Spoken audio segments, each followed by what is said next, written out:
কিছু সম্পর্ক অনলাইনে তৈরি হলেও তার প্রতি ভালোবাসাটা অফলাইনে থাকা মানুষের চেয়েও হাজার গুণ বেশি হয়ে থাকে।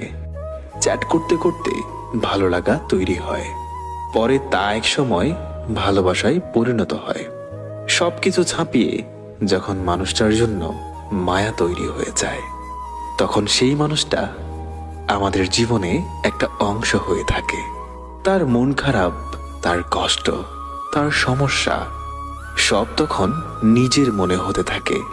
এক সময় সবকিছু চাপিয়ে মানুষটাকে না ধরে না ছুঁয়ে তার জন্য অকণ্ঠ ভালোবাসা জন্মে।